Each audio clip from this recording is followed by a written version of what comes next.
4 अगस्त 1947 की रात दिल्ली में वातावरण असाधारण था। चारों ओर स्वतंत्रता की प्रतीक्षा थी, लेकिन इसी खुशी के बीच देश विभाजन के दर्द से भी गुजर रहा था। आधी रात के करीब भारत की संविधान सभा का विशेष अधिवेशन चल रहा था। इसी ऐतिहासिक बैठक में जवाहरलाल नेहरू ने अपना प्रसिद्ध ट्रिस्ट विद डेस्टिनी भाषण दिया। उन्होंने कहा कि आधी रात के समय जब दुनिया सो रही होगी, भारत जीवन और स्वतंत्रता के लिए जागेगा। कॉन्स्टिट्यूशन ऑफ इंडिया ये केवल भाषण नहीं था, ये उस भारत की पहली सार्वजनिक घोषणा थी जो अब ब्रिटिश शासन के अधीन नहीं रहने वाला था। 14 से 15 अगस्त की आधी रात के उस ऐतिहासिक सत्र में संविधान सभा ने स्वतंत्र भारत की सत्ता संभालने की प्रक्रिया पूरी की। सभा ने यह भी स्वीकार किया कि लॉर्ड माउंटबेटन स्वतंत्र भारत के पहले गवर्नर जनरल होंगे। Constitution of India. इसके बाद राष्ट्रीय ध्वज प्रस्तुत करने का ऐतिहासिक अवसर आया। संविधान सभा के अभिलेख के अनुसार हंसा मेहता ने महिलाओं की ओर से राष्ट्रीय ध्वज राष्ट्र को प्रस्तुत किया।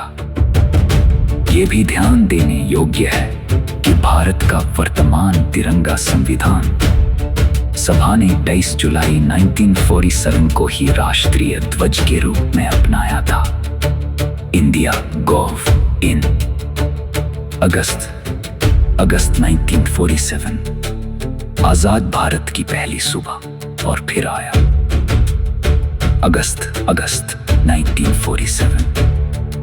सूरज एक ऐसे भारत पर उगा था जो अब ब्रिटिश शासन से स्वतंत्र था, लेकिन यह स्वतंत्रता आज के समारोह जैसी नहीं थी। न बड़े बड़े मंच थे, न आधुनिक साउंड सिस्टम, न टेलीविजन पर लाइव प्रसारण, न सोशल मीडिया। उस समय भारत के पास संसाधन सीमित थे, लेकिन लोगों के दिलों में उत्साह बहुत बड़ा था। दिल्ली और देश के अनेक हिस्सों में लोगों ने अपने घरों और सार्वजनिक स्थानों पर तिरंगा फहराया। स्वतंत्रता का समाचार लोगों के बीच तेजी से फैल रहा था। भारत सरकार के संस्कृति मंत्रालय के अभिलेख में 15 अगस्त 1947 को भारत के पहले स्वतंत्रता दिवस के रूप में दर्ज करते हैं। अमृत महोत्सव, लाल किले की कहानी। यहाँ एक महत्वपूर्ण ऐतिहासिक बात समझना जरूरी है।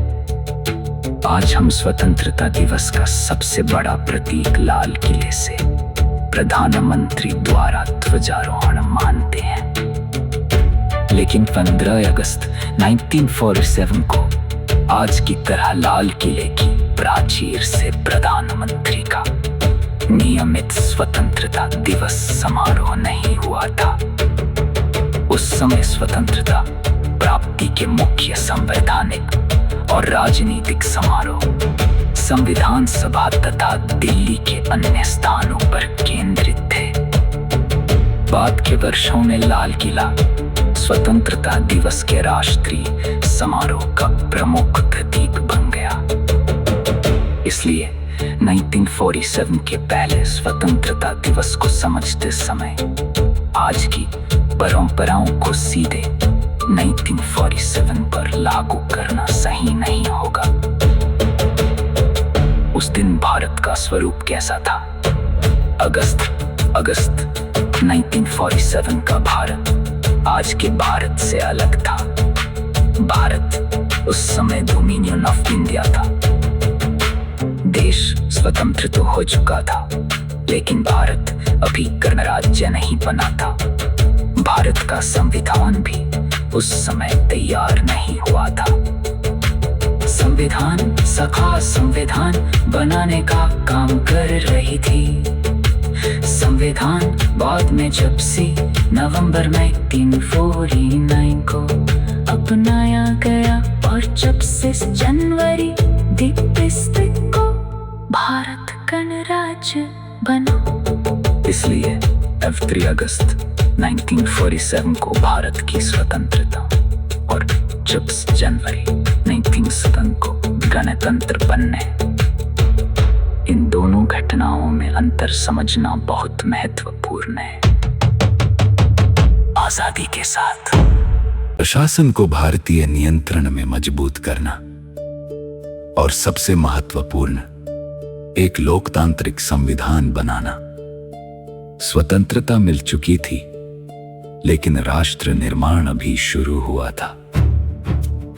3 अगस्त 1947 का सबसे बड़ा संदेश, अगर उस दिन को एक वाक्य में समझना हो तो शायद ये कहा जा सकता है, भारत ने 15 अगस्त 1947 को विदेशी शासन से स्वतंत्रता प्राप्त की, लेकिन उसी दिन स्वतंत्र भारत के निर्माण की जिम्मेदारी भी अपने हाथों में ले ली। आधी रात को संविधान सभा में स्वतंत्रता की घोषणा हुई।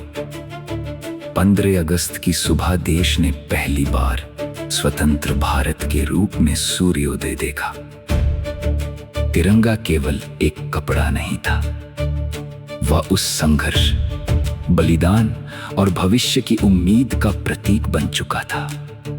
और यही कारण है कि 15 अगस्त 1947 को विदेशी शासन से स्वतंत्रता प्राप्त की, लेकिन उसी दिन स्वतंत्र भारत के निर्माण की जिम्मेदारी भी अपने हाथों में ले ली।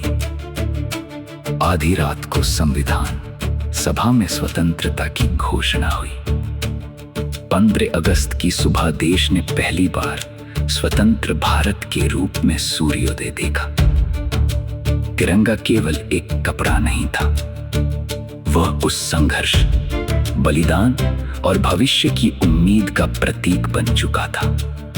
और यही कारण है कि 15 अगस्त 1947 भारतीय इतिहास में केवल एक तारीख नहीं, एक युग का अंत और एक नए युग की शुरुआत है। सैर डॉक्यूमेंट्री का अंतिम नरेशन। 4 अगस्त की रात भारत इतिहास के सबसे लंबे अंधेरे से निकल रहा था। 4 अगस्त की सुबह एक नया सूरज उगा। ये सूरज केवल दिल्ली पर नहीं, बल्कि करोड़ों भारतीयों के सपनों पर उगा था। आजादी मिली थी, लेकिन काम बाकी था। देश मिला था, लेकिन उसे बनाना बाकी था। तिरंगा मिल चुका था, लेकिन उसके सम्मान के योग्य भारत का निर्माण करना बाकी था। और इसी संकल्प के साथ जन्म हुआ स्वतंत्र भारत का। भारत के पहले स्वतंत्रता दिवस और 14 अगस्त 1947 की संविधान सभा की कार्यवाही के प्राथमिक ऐतिहासिक अभिलेख उपलब्ध हैं। इसलिए ऊपर की कथा में 1947 की घटनाओं और बाद में विकसित हुई स्वतंत्रता दिवस की परंपराओं को अलग रखा गया है। Constitution of India